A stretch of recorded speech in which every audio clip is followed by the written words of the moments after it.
Adriana Dávila, senadora, gusto en saludarte. Adriana, presidenta de la Comisión contra la Trata en el Senado. Mucho que platicar sobre el tema. Muchísimo, Ciro. ¿No? Antes que nada, un gusto verte aquí. Muchas gracias, por la invitación. Vamos a hacer una pausa y queremos escuchar no solo tu reflexión sobre esto que hemos venido presentando, sino traes una buena cantidad de información, como siempre.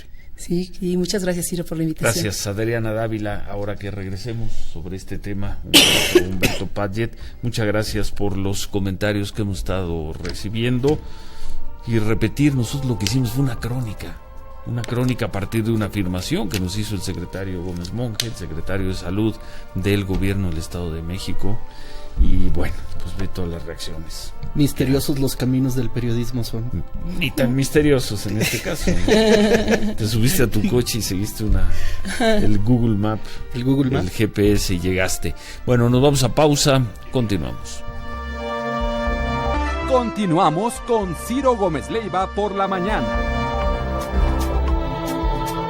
9:24, estamos conversando con la senadora por el PAN, por cierto, Adriana Dávila, tlaxcalteca, y presidenta de la Comisión contra la Trata del Senado. Pues no sé si has escuchado estas crónicas de Humberto Padgett, la entrevista de ayer con el secretario de Salud del Estado de México y lo que nos acaba de decir el presidente de la Asociación de Bares y Restaurantes.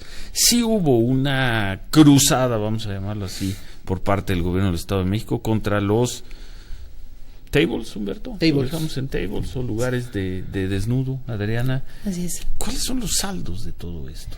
Bueno, hay víctimas invisibles en el famoso combate a la trata de personas, un combate que ha sido, desde mi punto de vista y desde el punto de vista de muchos estudiosos, especialistas, inclusive de autoridades que son aplicadoras de la norma, que realmente el combate no está siendo eficiente. El propio informe del Departamento de Estado de Estados Unidos así lo plantea, dice no hay un combate eficiente en materia de trata de personas porque hay una simulación respecto de este tema que trae una gran carga moral.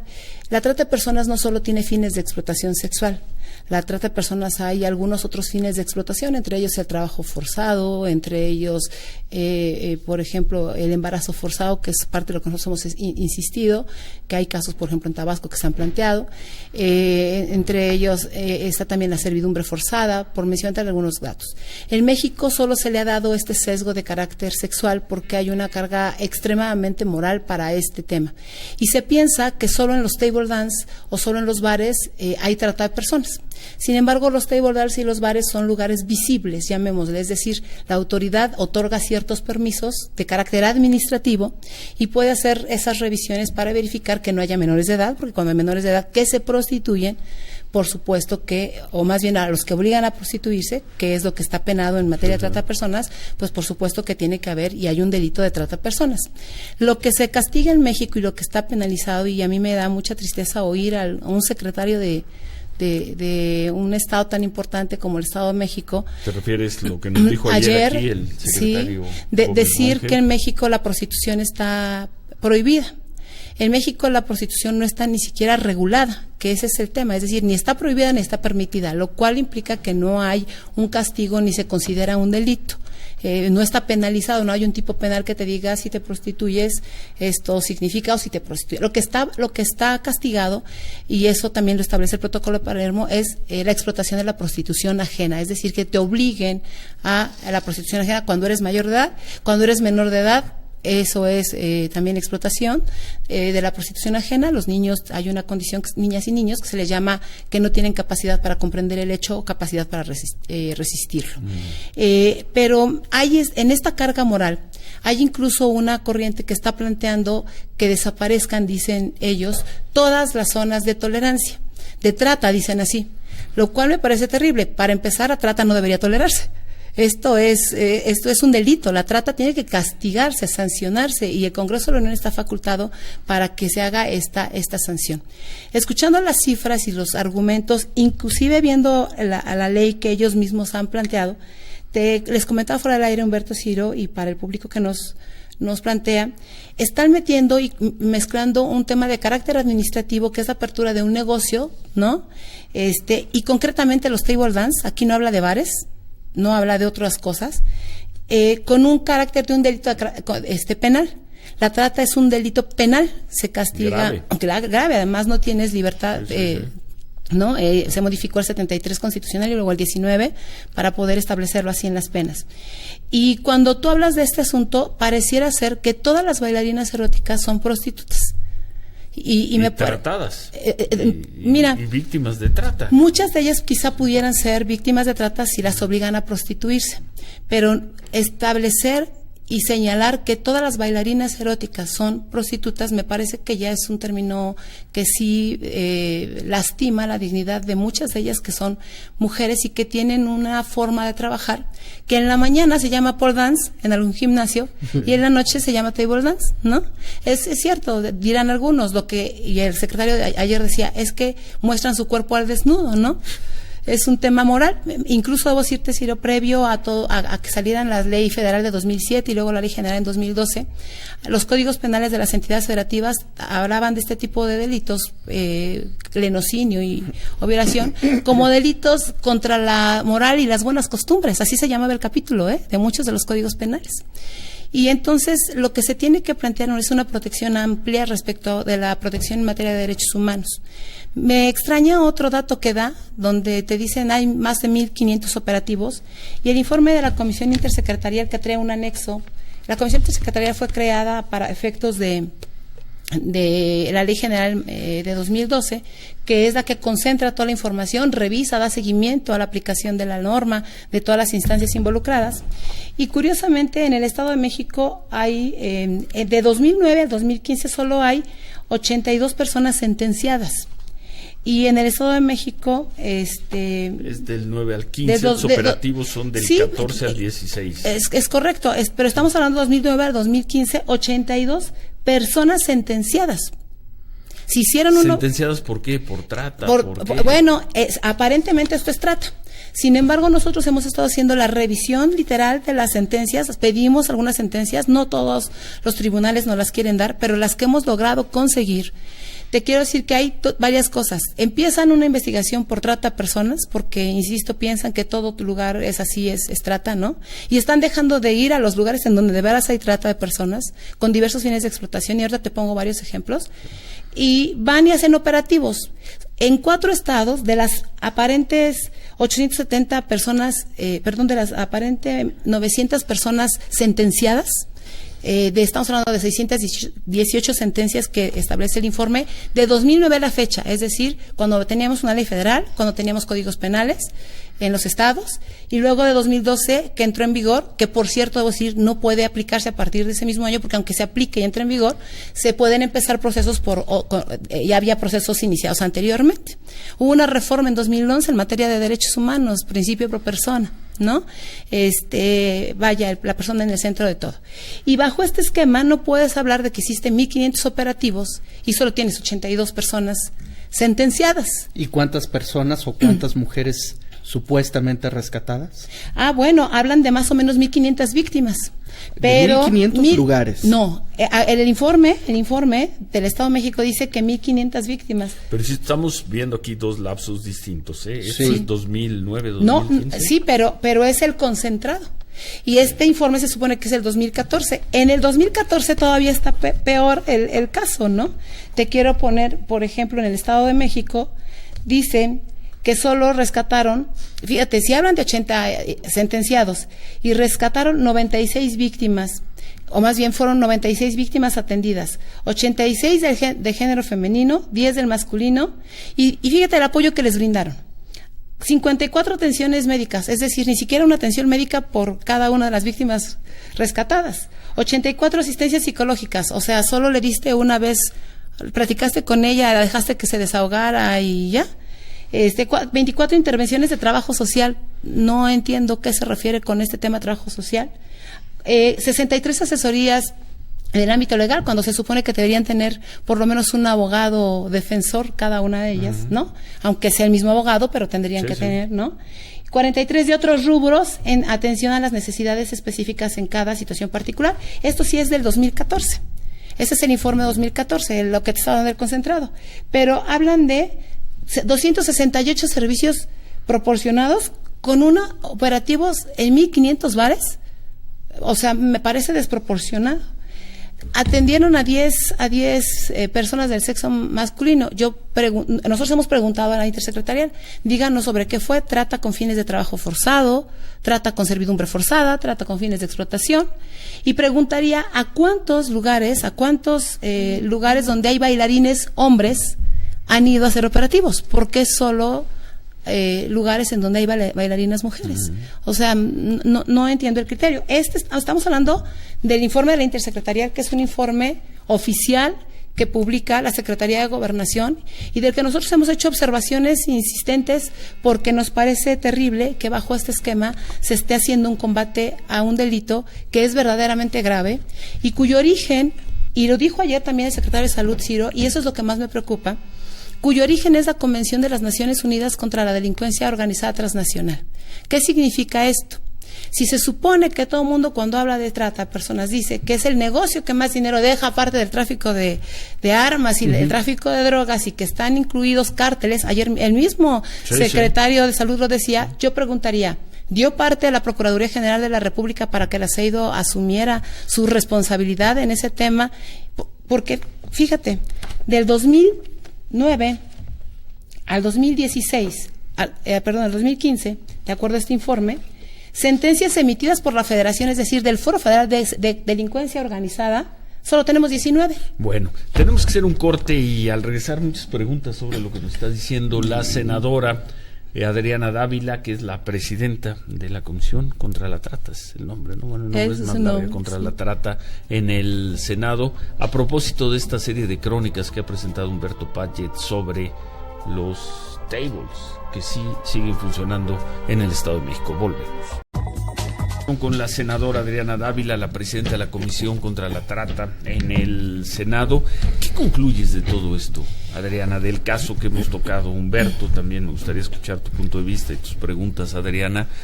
¿Qué concluyes después de este recorrido por los tables, los lugares que se han cerrado, los lugares que siguen funcionando, la gente que se queda sin trabajo, la lucha contra la trata que sin duda existe, no en todos los casos, pero existe, ¿no? Y todo lo que va quedando, todo lo que va quedando después de estas acciones de gobierno que parecen para algunos muy plausibles de entrada, pero que van dejando una secuela que estoy seguro no es la deseada.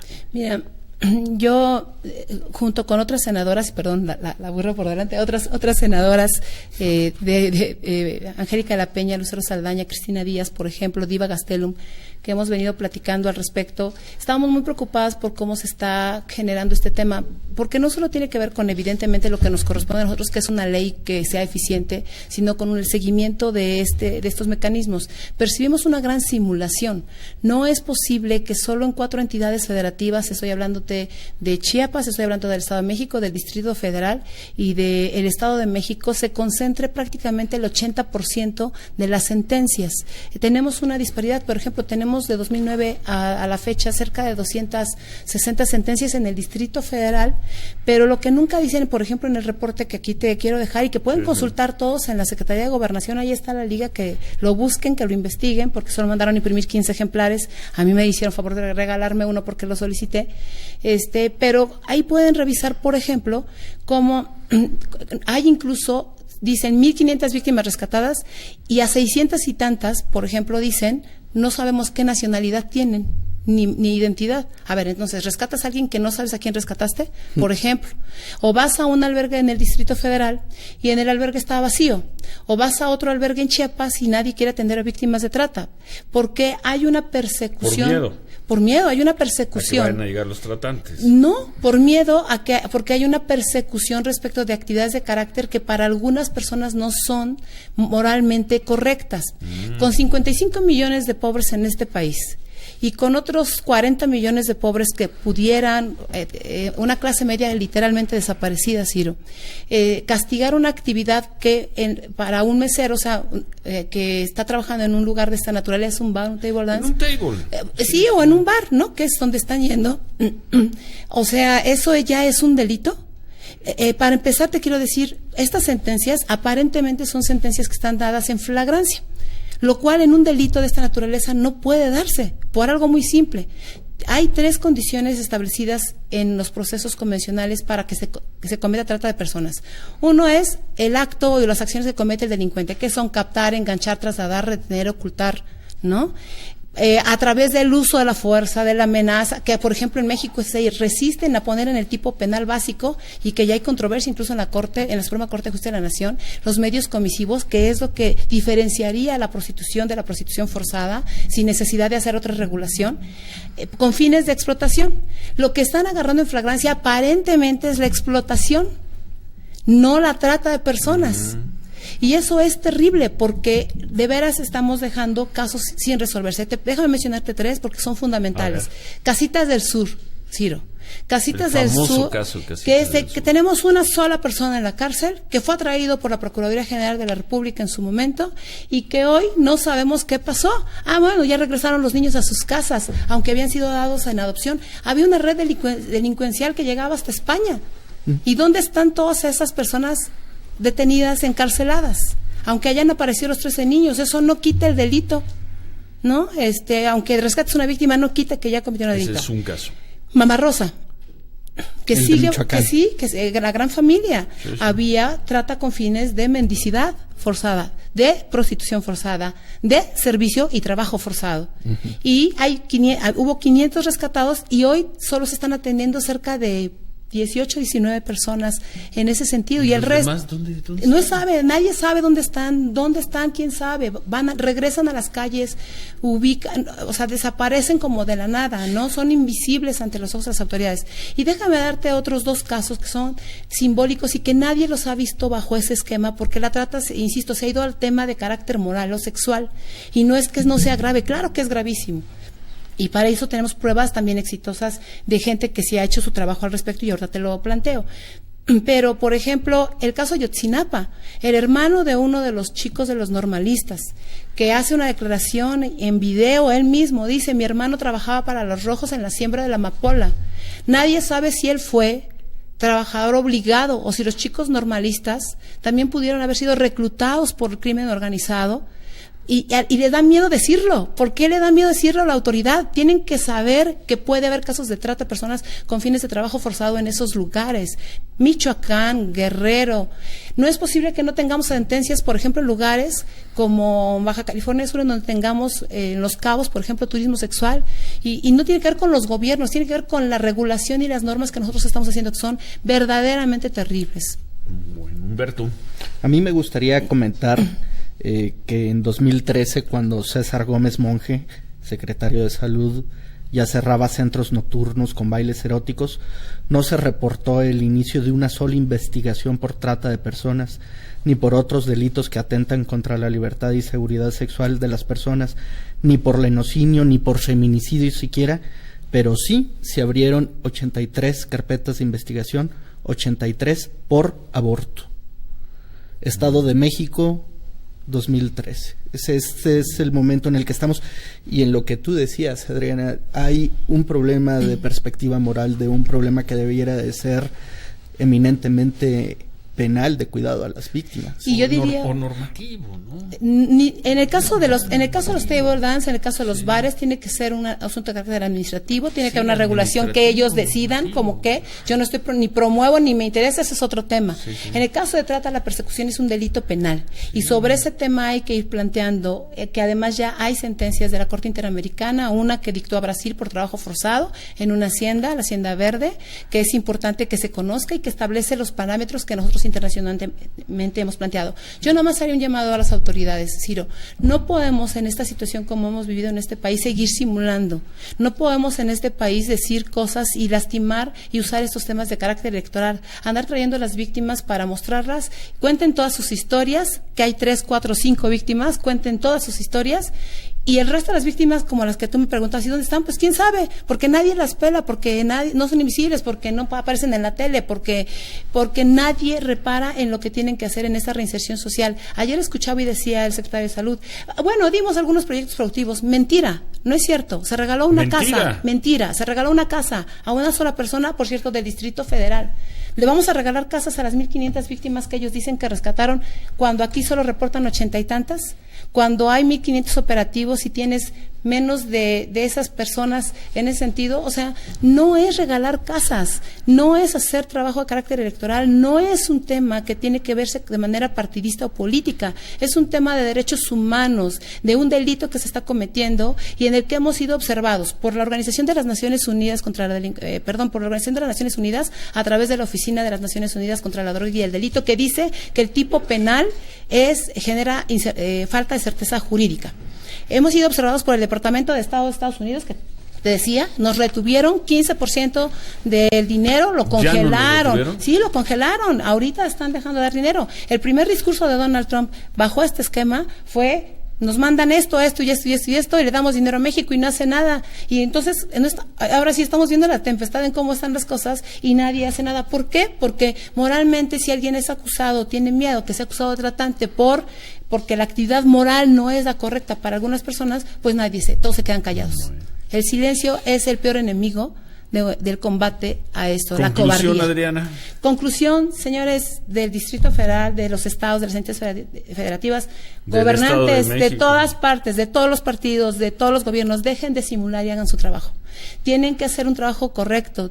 Los jueces tienen que hacer también su trabajo correcto, los ministerios públicos, pero no todo es corrupción, Ciro. También tiene que ver con el marco jurídico que tenemos y que está mal, que es ineficiente.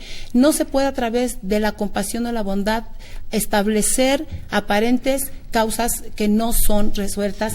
Y yo lo que digo es, por favor, entremos en serio en este tema y dejémonos. Este país ya no puede más sobre temas de esta naturaleza. Es delincuencia organizada transnacional. Aprovecho para decir, sí se puede hacer el trabajo. La Procuraduría General de la República perdón. Tranquila.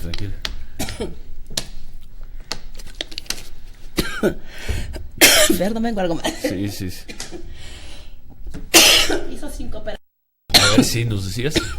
Ay, perdón. A ver, tranquila. Mientras, conclusión. Bueno, pues aquí yo quería destacar el dato porque mientras supuestamente se ataca la trata, pero no se pretende llevar en realidad ante el juez a ningún tratante, sí se pretende sentar en el banquillo de los acusados a mujeres que abortan, y eso sí está previsto en el Código Penal. Me parece que Adriana hace una muy buena recapitulación con datos duros y también sosteniendo conceptos sobre la simulación, sobre la utilización de conceptos morales con propósitos que deberían de estar ajenos, y destacando la dignidad que puede tener una mujer que decide bailar, que decide desnudarse. Pues sí. Bueno, pues buena semana, ¿no? Ya seguiremos con otros temas. Seguiremos con otros temas. Gracias Humberto Padgett. Perdón, es que llevo 8 días enfermo. No. Gracias por estar con nosotros hoy Tengo aquí. todas las sentencias. Sí. Ciro, que quiera revisar tu equipo, Sí. para que veas cómo hay reclasificación del delito. Pues aquí está Humberto Padgett. Humberto, te dejo toda la carpeta. Gracias, muchas gracias por estar con nosotros esta mañana, por Muchas la gracias. información, por la reflexión y por esta frase: señores gobernantes, dejen de simular, de que están haciendo mucho en esta lucha contra la trata. Bueno, tuvimos a Duarte recibiendo premios contra la trata de personas con el número de desaparecidos. Gracias, Adriana. Gracias. Adriana Dávila.